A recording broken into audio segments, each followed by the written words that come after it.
క్రీస్తునందు ప్రియ శ్రోతలు, ఈరోజు మన పాఠం 1 కొరింథీ 4వ అధ్యాయం 1 నుండి 13వ వచనం వరకు సావధానంగా వినండి. ఈ అధ్యాయంలో దేవుని సేవకులను గురించి, క్రైస్తవ ప్రవర్తనలోని ప్రత్యేక లక్షణాలను గురించి అనేక విషయాలను పౌలు వివరించి రాస్తున్నాడు. కొరింథీ సంఘంలోని విభేదాలు, వివాదాలు ఏ విధంగా పరిణమించాయో, వారి ధోరణి వల్ల సంఘం ఎంతగా నష్టపోయిందో స్పష్టంగా చూపుతున్నాడు రచయిత. ఈలాగున క్రీస్తు సేవకులమని, దేవుని మర్మముల విషయములో గృహ నిర్వాహకులమని ప్రతి మనుష్యుడు మమ్మల్ని భావించాలి. వింటున్నారా? మనము క్రీస్తు సేవకులము. ప్రతి విశ్వాసి క్రీస్తు సేవకుడే. అనగా ప్రతి విశ్వాసి క్రీస్తుకు బాధ్యుడు. ఆయనకు లెక్క అప్పగించాలి. ఈ బాధ్యత నుండి ఏ క్రైస్తవుడు తప్పించుకోలేడు. మీకు తెలుసో తెలియదో గాని మీలో ప్రతి ఒక్కడూ ఒక బోధకుడు. కొందరికి బోధకుడు అనిపించుకోవడం ఇష్టముండదు. అనగా మన జీవితం బోధిస్తుంది. ప్రతి మనిషి బ్రతుకు ఏదో మాట్లాడుతూనే ఉంటుంది. చుట్టుప్రక్కల ఉన్నవారు నీ బ్రతుకును చదువుతారు, వింటారు, చూస్తారు. ప్రతి వ్యక్తి ఇతరులపై ఏదో విధంగా ప్రభావం చూపెడతాడు. ఇది ముమ్మాటికి నిజం. నీవు విశ్వాసివా? అయితే క్రీస్తు యొక్క సేవకుడివి, బోధకుడివి. అయితే నీవెలాంటి బోధ చేస్తున్నావో చూసుకోవలసిందని హితవు. దేవుని మర్మముల విషయంలో నీవు గృహ నిర్వాహకుడివి. గృహ నిర్వాహకుడు తన యజమానికి లెక్క అప్పగించాల్సి ఉంది. అది యజమాని గృహం. గృహమందు అన్ని వ్యవహారాలు తనే నిర్వహించాలి. గృహములో ఉన్నవారికి ఏమేమి కావాలో తనే చూడాలి. దేవుని వాక్యం అందరికీ పంచిపెడుతూ ఉండాలి. దేవుని మర్మములు అతనికి అప్పగించబడి ఉన్నాయి. మర్మము అంటే ఒకప్పుడు మరుగై ఉండి ఇప్పుడు బయలుపరచబడింది. ప్రకృతి సంబంధికి మర్మములు బోధపడవు. ఆత్మ సంబంధికి అర్థమవుతాయి. ఇవి దేవుని మర్మములు. పరిశుద్ధాత్మ దేవుని మర్మాలను బయలుపరుస్తాడు. ఈ సందర్భంలో మర్మము అంటే సువార్తే. ఇదే దేవుని వాక్యం. మనమందరము దేవుని మర్మములకు గృహ నిర్వాహకులం. మర్మములను వివరించి, విశదీకరించి అందరికీ చెప్పడానికే మనము నియమించబడ్డాము. మత్తయి సువార్త 13వ అధ్యాయంలో ఉపమానములు మర్మములే. వాటిని ప్రభువు శిష్యులకు బోధించిన తరువాత, ఇదంతా మీకు అర్థమవుతోందా అని అడిగాడు. అవును, అర్థమైంది అన్నారు వారు. అందుకు ప్రభు అన్నాడు, పరలోక రాజ్యములో శిష్యుడిగా చేరిన ప్రతి శాస్త్రి తన ధననిధిలో నుండి క్రొత్త పదార్థములను, పాత పదార్థములను వెలపలికి తెచ్చే ఇంటి యజమానుణ్ణి పోలి ఉన్నాడు. ఇది మనం చేయవలసిన పని. పాత కొత్త విషయాలను తెచ్చి అందరికీ అందించాలి, పంచిపెట్టాలి. పాతవే గదా అని వదిలివేయకూడదు. అవి ఇవి అన్నీ బయటికి తేవాలి. దేవుని మర్మముల గృహ నిర్వాహకులం మనం. ఇది గొప్ప సేవ. ఇది ఎంతో గొప్ప సేవ మాత్రమే కాదు, ఉన్నతమైన సేవ. గృహ నిర్వాహకులలో ప్రతివాడు నమ్మకమైన వాడై ఉండడం అవశ్యం. ఈ గృహ నిర్వాహకుడికి ఎన్ని యోగ్యతలున్నా, ఎంత మేధావి అయినా, ఎన్ని వరాలు తలాంతులతో తొలతూగుతున్నా ప్రాతిపదికంగా అతడు గృహ నిర్వాహకుడై ఉండాలి. గృహ నిర్వాహకుడు గనుక అతడు ఏమి చేసినా, ఎలా చేసినా ప్రతి దానిలో అతడు ఎంతో నమ్మకంగా ఉండాలి. అతడు విశ్వసనీయుడు. ప్రతి సంఘంలో కొందరైనా విశ్వసనీయులున్నారు. వారిని నమ్మవచ్చు. అలాంటి గృహ నిర్వాహకులను బట్టి దేవునికి ఎంతో కృతజ్ఞులం. వారి మీద నాయకులు ఆధారపడవచ్చు. మీ చేతనైనా, ఏ మనుష్యుని చేతనైనా నేను విమర్శించబడడం నాకు మిక్కిలి అల్పమైన సంగతి. నన్ను నేనే విమర్శించుకొనను. నాయందు నాకు ఏ దోషము కానరాదు. అయినా ఇందువలన నీతిమంతుడనుగా ఎంచబడను. నన్ను విమర్శించేవాడు ప్రభువే. కాబట్టి సమయము రాకముందు, అనగా ప్రభువు వచ్చే వరకు దేనిని గూర్చి తీర్పు తీర్చకండి.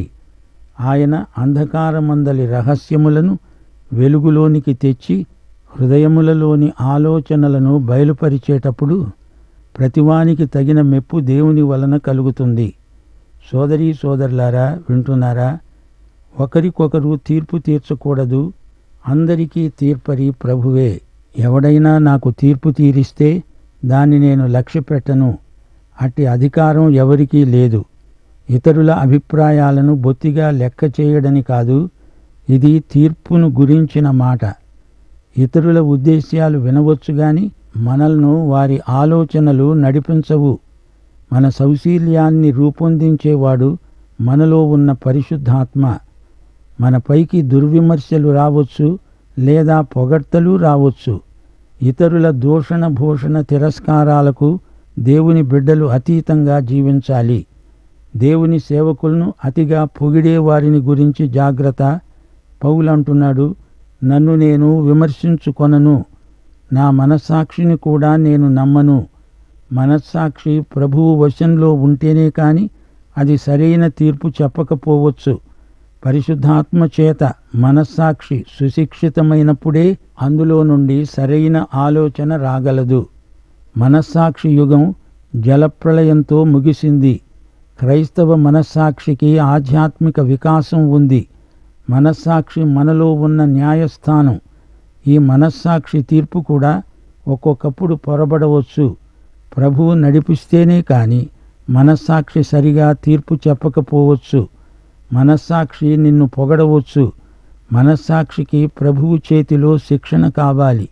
కొందరి మనస్సాక్షి మూగబోతుంది. మనస్సాక్షిని ఎడతెగక తొక్కిపట్టేవారున్నారు. కొందరి మనస్సాక్షికి సైతాను వాతపెట్టి తన ముద్ర వేసుకున్నాడు. అందుకే పౌలు అన్నాడు, నన్ను నేను విమర్శించుకొనను. దావీదు రాజు ఇతరులను కఠినంగా చూచాడు.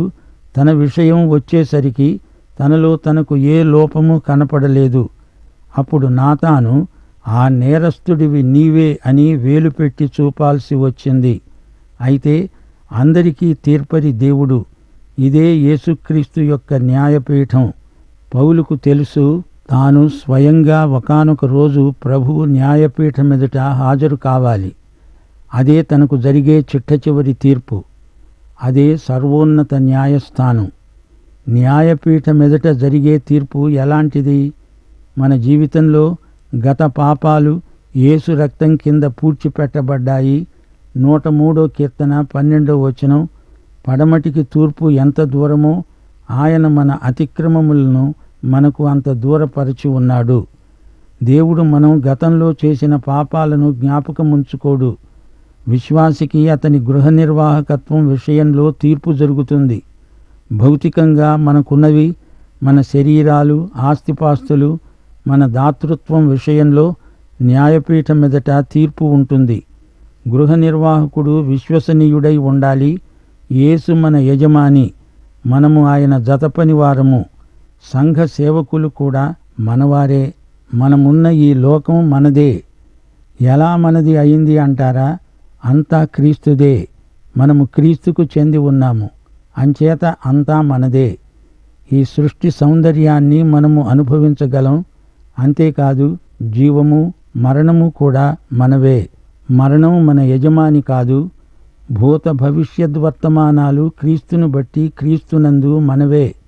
ప్రస్తుతం మనం గృహ నిర్వాహకత్వపు పదవిలో ఉన్నాము. మనందరికీ తీర్పరి యేసే. నీవు ప్రభువు స్థానాన్ని ఆక్రమించి ఇతరులకు తీర్పు తీర్చేటంత వాడివా? ఎవడైనా మనల్ని ఏమైనా అంటే వెంటనే ప్రతిచర్యకు పూనుకోవద్దు. యేసు న్యాయపీఠం ఎదుట చీకటిలో దాగి ఉన్న అనేక సంగతులు బయటపడతాయి. మనలో ప్రతి ఒక్కరికి ఆయన వల్లనే మెప్పు కలగాలి. ఆయన కోసమే మనం ఉన్నాము, బ్రతికి ఉన్నాము. యేసు ప్రభువు 7 సంఘాలకు ఉత్తరాలు రాశాడు. చివరి సంఘం లవొదికయ్య. అది ఆయన సంఘం కాదు, దాన్ని ఉమ్మేస్తాను అంటున్నాడు. మిగతా 6 సంఘాలలో ప్రతిదానికి ఆయన తీర్పు చెప్పాడు. యేసే సంఘానికి వ్యక్తిగతంగా ప్రతి విశ్వాసికి తీర్పరి, న్యాయాధిపతి. సంఘంలోని మంచిని ప్రశంసిస్తున్నాడు, లోపాలను ఖండిస్తున్నాడు. మనలోని మంచిని ఆయన గుర్తిస్తాడు. మనలోని పాపాన్ని ఆయన సహించడు, దాన్ని ఖండిస్తాడు. 6వ వచనం, సహోదరులారా, మీరు మమ్మును చూచి లేఖనములందు రాసి ఉన్న సంగతులను అతిక్రమించకూడదని నేర్చుకొని మీరు ఒకరి పక్షమున మరి ఒకని మీద ఉప్పొంగకుండా ఈ మాటలు మీ నిమిత్తమై నా మీద అపోల్లో మీద పెట్టి సాదృశ్య రూపముగా చెప్పాను. కొరింథీ సంఘంలో కలహాలు, విభేదాలు, చీలికలు ఉన్నాయి. పౌలు సాదృశ్య రూపంగా ఈ మాటలతో హితోపదేశం చేస్తున్నాడు. పౌలు, అపోల్లో ప్రాణ స్నేహితులు. వీరిద్దరూ క్రీస్తుకు చెంది ఉన్న సేవకులే. క్రీస్తు కూడా వీరిద్దరిలో ప్రతి ఒక్కరికి చెందిన ప్రభువు. వీరిద్దరికీ ఆత్మవరాలున్నాయి. వాటిని వీరిద్దరూ సంఘ క్షేమాభివృద్ధి నిమిత్తము వినియోగిస్తున్నారు. ప్రభువును మహిమపరుస్తున్నారు. నీకు ఆధిక్యము కలుగచేసేవాడెవడు? నీకు కలిగిన వాటిలో పరుని వలన నీవు పొందనిది ఏది? పొంది ఉండి నీవు పొందనట్లు అతిశయించనేలా? నీకు వరం ఉందా? అది గొప్ప వరమా? అయినా అతిశయించడానికి అది కారణం కాదు. ఎందుకంటే అది నీకు ఇచ్చింది దేవుడే. ఆ వరాన్ని నీవు ఉత్పత్తి చేయలేదు. మనకున్న వరముల కొరకై దేవునికి కృతజ్ఞతలు. 8-9 వచనాలు. ఇదివరకే మీకేదీ కొదువలేక తృప్తులయ్యారు. ఇదివరకే ఐశ్వర్యవంతులయ్యారు. మమ్మను విడిచిపెట్టి మీరు రాజులయ్యారు. అవును, మేము మీతో కూడా రాజులమగునట్లు మీరు రాజులవడం నాకు సంతోషమే కదా. మరణదండన విధించబడిన వారమైనట్లు దేవుడు అపొస్తలులమైన మమ్ములను అందరికంటే కడపట ఉంచి ఉన్నాడని నాకు తోస్తున్నది. మేము లోకమునకు దేవదూతలకు వేడుకగా ఉన్నాము. అది హతసాక్షుల యుగం. సంఘ చరిత్రలో అది ఎంతో ఉద్రిక్తమైన కాలం. అందరికీ ఈ హతసాక్షుల సాక్ష్యం గొప్ప దృశ్యం, గొప్ప సన్నివేశం. లోకానికే కాదు, మనుషులకు, దేవదూతలకు కూడా గొప్ప దృశ్యమే. ఈ మాట ఈ రోజున మనకు కూడా వర్తిస్తుంది. ఇతరులు కష్టపడ్డారు, మనము వారి కష్టఫలములో ప్రవేశించాము. ఈ రోజు వరకు కూడా మనము పౌలు పత్రికల్లో ఆయన అనుభవాలను శ్రద్ధగా అధ్యయనం చేస్తున్నాము. 10-13 వచనం వరకు. మేము క్రీస్తు నిమిత్తము వెర్రివారము, మీరు క్రీస్తునందు బుద్ధిమంతులు. మేము బలహీనులము, మీరు బలవంతులు. మీరు ఘనులు, మేము ఘనహీనులము. ఈ ఘడియ వరకు ఆకలి దప్పులు గలవారము, దిగంబరులము, పిడిగుద్దులు తింటున్నాము. నిలువరమైన నివాసము లేకుండా ఉన్నాము. స్వహస్తములతో పనిచేసి కష్టపడుతున్నాము. నిందించబడి దీవిస్తున్నాము. హింసించబడి ఓర్చుకుంటున్నాము. దూషించబడి బతిమాలుకుంటున్నాము. లోకానికి మురికిగా, అందరికీ పెంటగా ఇప్పటి వరకు ఎంచబడి ఉన్నాము. సోదరీ సోదరులారా, వింటున్నారా? యేసుక్రీస్తు యొక్క సువార్త ప్రకటించడానికి పౌలు ఎన్ని కష్టాలు అనుభవించాల్సి వచ్చిందో మనము ఊహించలేము. చిన్నాసియానంతా పౌలు విజయవంతంగా సువార్తీకరించాడు. యూదేతరులందరూ సువార్త విన్నారు. వినలేదని ఎవరూ చెప్పడానికి వీలు లేకుండా ప్రకటించాడు. యేసు దాసుని స్వరూపం ధరించిన ప్రభువు. పౌలు గాని, అపోల్లో గాని, కేఫా గాని యేసు దాసులు. అంతేకాని వీరు గుంపులకు నాయకులు కారు. ఈ సంగతి పౌలు వారికి అర్థమయ్యేటట్లు చెబుతున్నాడు. అంతేకాదు, మేము దేవుని మర్మాలను గృహ నిర్వాహకులమై మీకు బయలుపరుస్తున్నాము. గృహ నిర్వాహకునికి అధికారం ఉన్నదా అంటే ఉంది. ఇంటి వ్యవహారాలన్నీ అతడే చూసుకుంటాడు. అది అతని బాధ్యత. అయినా యజమాని పట్ల అతడు దాసుడు, బానిస. అలాగే పౌలు కూడా ఎంత అపోస్తలుడైనా యేసు దాసుడు. యేసు యొక్క ప్రేమ బానిస పౌలు. సంఘంలో ఎంత గొప్ప పదవిని ఆక్రమించినా ఆ వ్యక్తి యేసు సేవకుడే గదా. యేసుకు పౌలు నమ్మకమైన దాసుడు. కాబట్టే సంఘం విషయంలో అతనికి ప్రభువు ఎన్నో బాధ్యతలు అప్పగించాడు. కొరింథు సంఘస్థులు ఈ ముగ్గురు నాయకులలో ఎవరో ఒకరిని ఆసరా చేసుకొని తతిమ్మా వారికి తీర్పు తీరుస్తారు. ఇది ఎంత అపచారం! పౌలు వీరి చర్యను గర్హిస్తున్నాడు. శత్రువులు మనల్ని విమర్శిస్తారు. మిత్రులు మనల్ని ప్రశంసిస్తారు. వారు చెప్పేది నిజమైనా కాకపోయినా దానివల్ల సేవకుడు కుంగిపోడు, పొంగిపోడు.